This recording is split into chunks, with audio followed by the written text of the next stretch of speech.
Hey everyone, Ben Oberg here. Welcome to Crypto Mastery Education. I'm straight up going to tell you guys that if you listen and apply to everything that you are going to learn in this Crypto Mastery Education, you will make money every single day. Plain and simple, no ifs, ands, or buts, nothing else to it. You straight up will. There is absolutely no way not to if you apply and listen to everything that I have to teach. Now, I will start off by saying I have no college education. I'm 24 years old. I don't have a degree that says I know anything, nor anything that says I am qualified to teach this. However, I must know something because I have accumulated 38.63 Bitcoin in 2017 alone, which today, as I am recording this, is worth over 647,000 US dollars. And who would have known that something that doesn't actually have a physical presence or a physical representation that has gone from being worth 8 cents back in 2009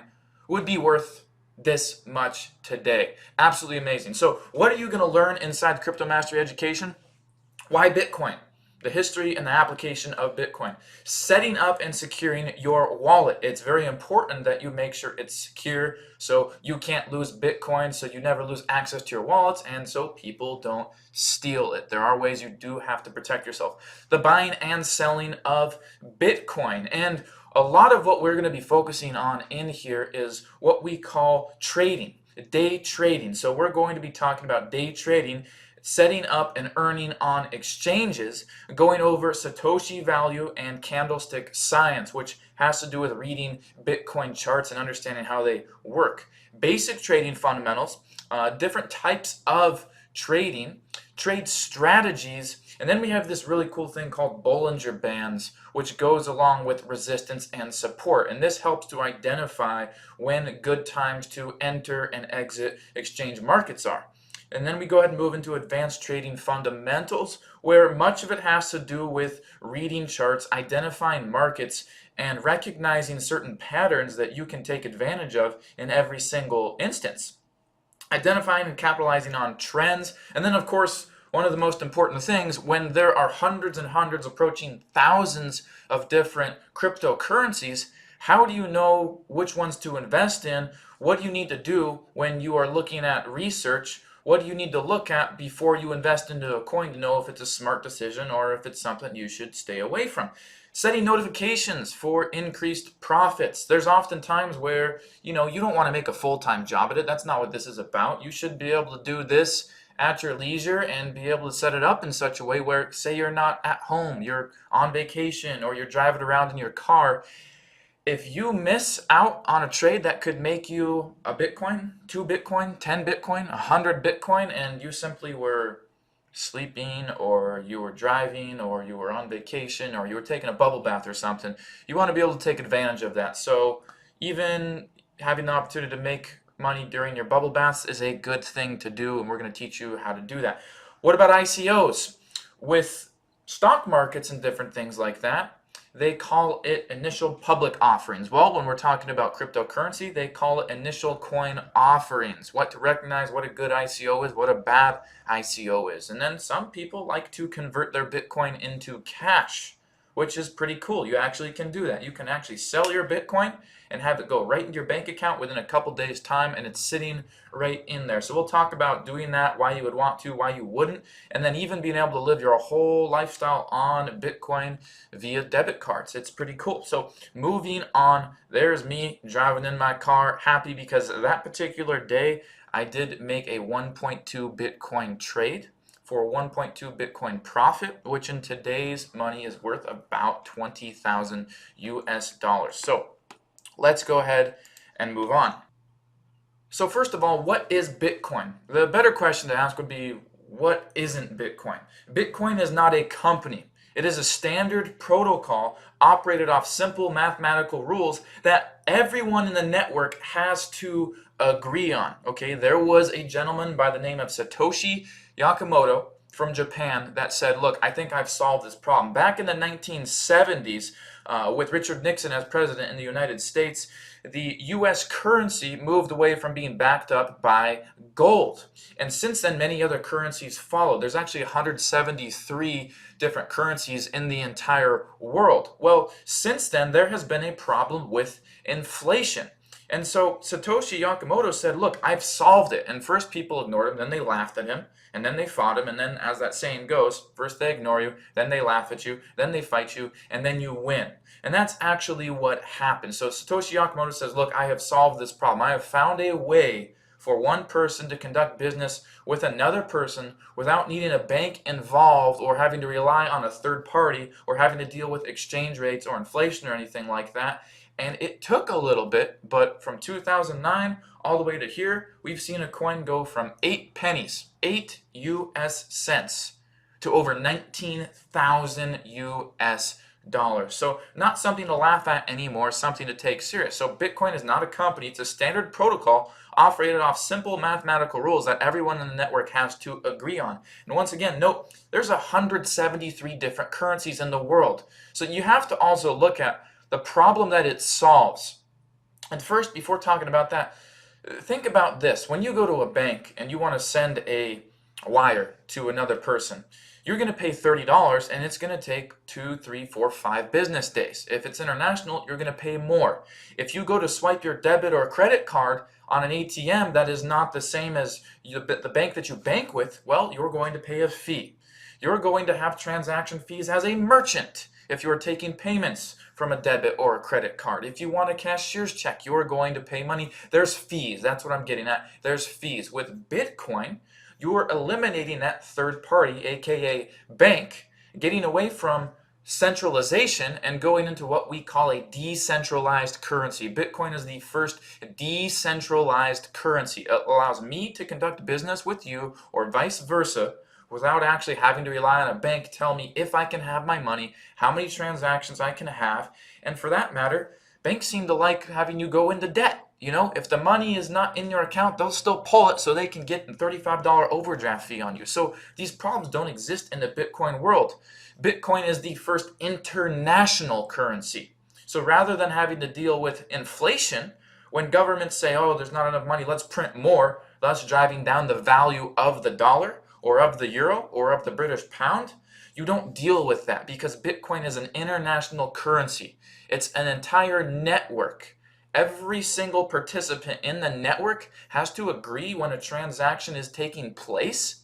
And so every single participant in the network gets to have stake in what is done. Because of this, it doesn't matter if you are in China, South Korea, Africa, Vietnam, Canada, the United States, Europe, New Zealand, doesn't matter. It's worth the exact same in every single corner of the world, thus solving inflation and exchange rates. Now here's the other thing you need to understand about Bitcoin.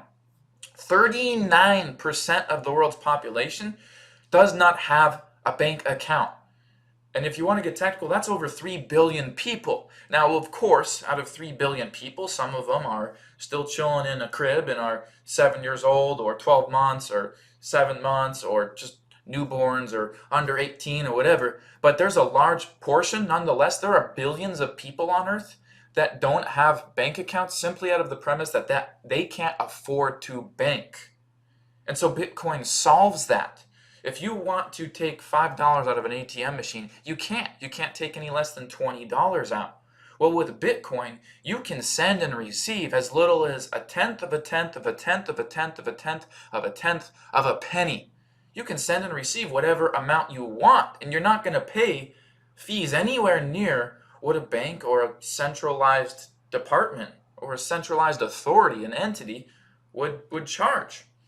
The other thing to really realize is, think of this, credit cards, Visas, MasterCards, American Express, 1950s technology. Credit cards were like, hey, idea, what if we create a card where you can actually process transactions through the card for people that don't carry cash around and want to be able to, go into their bank and deposit and withdraw cash and all that stuff. What if we do that? So credit cards, having been developed back in the 1950s, can't possibly be an internet technology, something to keep up with the technology era where we have iPhones and different inventions coming out and plasma TVs and different screens and flat screens and all these different inventions. Since the internet, credit cards, Visas, they can't possibly keep up. So when you take all this into consideration, you have to realize that Bitcoin is not just a currency, it's a technology, a network, and a currency. So what next? How is Bitcoin actually sent and received? It's actually sent and received off of a network that we call the blockchain. The blockchain is simply a public ledger in which all Bitcoin transactions are recorded. Now, if you talk to a bank, it's kind of funny, and you talk to them and go, "Oh, do you have any, Bitcoin research teams or something like that?" They'll often say, "I've done this. I've walked into Wells Fargo and I've done this before." And they said, "Oh yeah, we have a blockchain research team. It's great technology. It's amazing. It's really revolutionary." No, it's not by any means. The blockchain is a public ledger. Public ledgers have existed since cavemen tallying how many days they've been stuck in a cave on papyrus, okay? It's not any like big technology or anything. A blockchain is a public ledger. It's a receipt. It's where you record stuff. It's like anything. It's not any rocket science, okay? So I find that rather funny. But a blockchain is simply a public ledger in which all Bitcoin transactions are recorded. Since the very first Bitcoin transaction, all of them are recorded publicly for everyone to look at. When a transaction is sent and received, the entire network, which is literally every single person that holds any amount of Bitcoin, therefore all participating individuals must agree that the currency is there in order for the transaction to occur. And there's actually nodes placed throughout the network that all must agree simultaneously that yes, this transaction can happen, yes, it can occur, we can send, we can receive it. Okay, so that's what Bitcoin is, that's what Bitcoin isn't, and it's all recorded in the blockchain. The blockchain refers to the network in which all transactions are recorded in a public ledger. Now, what we're going to be focusing on throughout this Crypto Mastery Education program is day trading primarily. Day trading is one of the most profitable ways to build up an accumulation of Bitcoin. There are many different ways to earn Bitcoin. One of the smartest, one of the most productive, and one not necessarily requiring vast amounts of investments is what we refer to as day trading. It's my favorite method. It's what I invest about 80% of my Bitcoin into. As far as accumulating more Bitcoin, I do through day trading. So day trading is the exchange of alternative currencies with the goal of creating profits paid back in Bitcoin.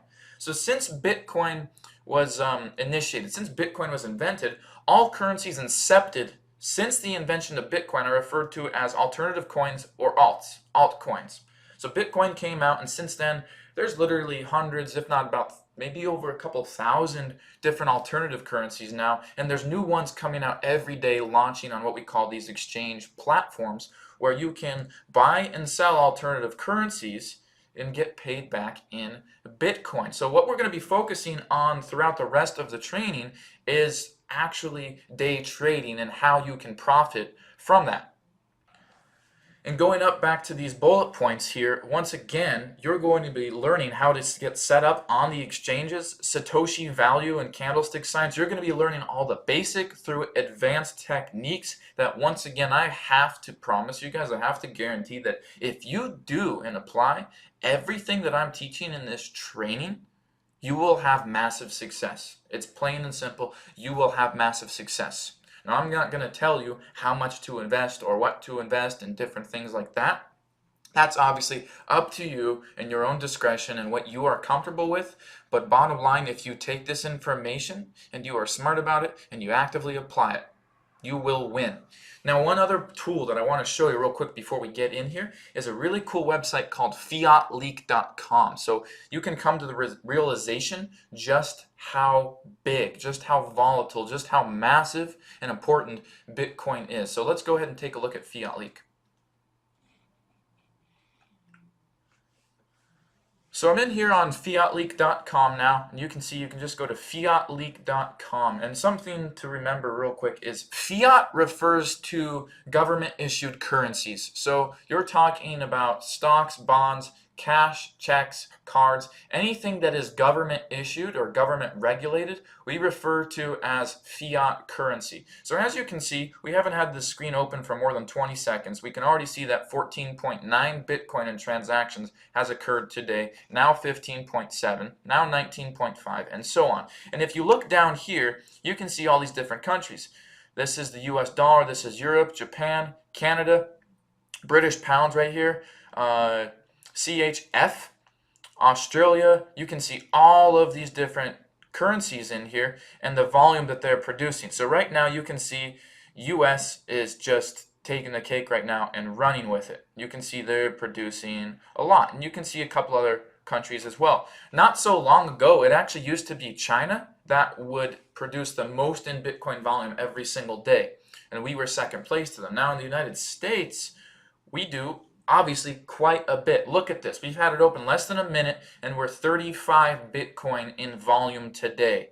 35 Bitcoin is an immense amount of money, guys. That's literally about $700,000 that we're at right now, just in a minute. So you can really see how volatile it is. If you want to see country by country and currency by currency, the Bitcoin volume, Fiat Leak is a great site. So now let's go ahead and talk about how are we going to get Bitcoin? How are we going to set up and secure our wallets so we have our Bitcoin in our wallets, it's safe, it's secure, and we're ready to start earning profits. We will see you in the next video where we're going to be talking about setting up your Bitcoin wallets, going over security on your wallets and how to make sure that they are secure and you have a limited amount of risk so you can continue to make massive amounts of profits. We will see you in the next video.